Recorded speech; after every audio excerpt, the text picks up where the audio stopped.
दादा काय सांगाल मला की इतक्या दिवसांचा हा लढा आहे. सुरेश दसांनी हा लढा लावून धरला होता. मात्र ऐन वेळेला आता जेव्हा न्याय मिळायच्या मार्गावर आहे, याच वेळेला सुरेश दसांनी धनंजय मुंडेंची भेट घेतली. माझ्यासाठी तर हे शॉकिंग आहे. मला काय विश्वास काय बसत नाही या गोष्टीचा की ते असं करतील. कारण काय आहे की गोरगरिबांनी त्यांच्यावरती खूप विश्वास टाकलेला आहे की हा माणूस राजकारणाच्या पलीकडचा आहे. ते बोलायची भाषा ते बघून लोक ते काय म्हणतात ना, ते हे झाली होती त्याची काय कोण काय याचं कोण का काय हा फॅन आयकॉन काय कोण बँड का काय झालता होता, कोणता बँड झाला होता ते सध्या. त्याच्यामुळं गोरगरिबांचे लेकरं विश्वास टाकत होते. पण गेले का नाही याची खात्रीच नाहीये मला. मला विश्वासच बसत नाही की ते गेलं असेल म्हणून. आणि जर गेलं असेल तर हे दुर्दैव आहे, हे धक्कादायक आहे. याच्या इतका आत्मविश्वासी विश्वासघातकी या तलावर नाही जन्मू शकत पुन्हा. की ज्या लोकांनी टीका केली, ज्या लोकांनी यांचं राजकीय करिअर बर्बाद करायचं ठरवलं असं तीच म्हणणं, आणि त्यांनी तिथंच जाणं भेटायला. त्याचं काय तोंड बघायचं? आपल्या माणसं मारून टाकणारच, त्याचं काय तोंड बघायचं? इतका क्रूर माणसाला तुम्ही भेटायला जाता की ज्याच्या लोकांना खून घडून आणला, तो एकदाही त्याला देशमुख कुटुंबाकडे लांबून कावा नाही यावं नाही वाटलं?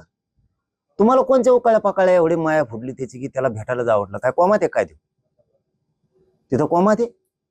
अरे इतक्या क्रूर माणसाला जर भेटायला जाता तुम्ही, तर या गोरगरीब मराठ्यांनी न्याय मागायचा कोणाकडे? देशमुख कुटुंब उन्हात पडलेलं आहे. झोपीत आहे का तुम्ही? तुमच्या राजकारणासाठी, तुमच्या एखाद्या पदासाठी, तुमच्या स्वार्थासाठी तुम्ही इकडे तिकडे हिंडताल. ते उन्हात पडलंय कुटुंब, कुठं हिंडतो? नाही मग याच्यात यायचं नाही, तिकडेच हिंडायचं. इकडं समाजाचं बी वाह करून घ्यायला पाहिजे, समाजाचा हात पाठीवर पाहिजे, आणि राजकारण पण करायचं. कोणचं एकच करायचं ना मग. इथं का बाकीचे नाहीत का? त्यांना कोणी बोलतं का? हावतल ही मोठेपण घ्यायची, सन्मान घ्यायची, तर मग कडीपर्यंत मान तुटूस तर लढायचं सुद्धा. त्याला समाजाचा दाता म्हणतात, सेवक म्हणतात. इतक्या क्रूर माणसाला भेटायला गेलात. इतकी क्रूर तर ती नाहीये. ते पंकजाताई मी पहिल्यांदा नाव घेतोय. एका पत्रकारांनी विचारलं होतं की ती मंत्री झाली, शुभेच्छा देतान का? हो हो असं केलं त्यांनी. मी देत नसतो, म्हणजे कट्टरता दाखवले त्यांनी, किती कट्टर आहे मी. आणि त्याच्यावर मराठ्याची पोरं फिदा झाली, कारण मुंड्याच्या विरोधात लाट आहे, तिथं मराठ्यांच्या पोरांची लाट उसाळली याच्या बाजूनं. आणि तीच त्याची इतकी तर क्रूर नाही मग ही. याला नुसते पाडापाडीचाच खेळ काहीतरी. तिथं शुभेच्छा देऊ शकला नाही, याने माणसंच कापून टाकलेत, त्याला भेटायला जातो का?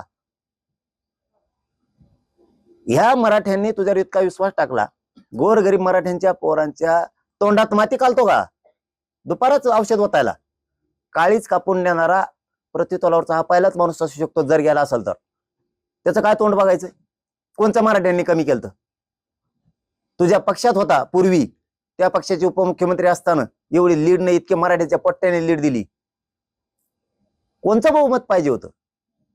300 325 पोरं असे त्याचं तोंड सुद्धा बघत नव्हते. त्या पोरानं रात्रंदिवस काम केलंय.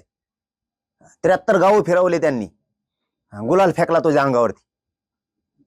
ज्यांनी क्रूरपणे हत्या केली, ज्यांनी देशमुखांचं कुटुंब उघड्यावरती पाडलं, त्या क्रूर कर्म्याला भेटायला जातो म्हणजे हे मॅटर 100% षडयंत्रात गुंतलं.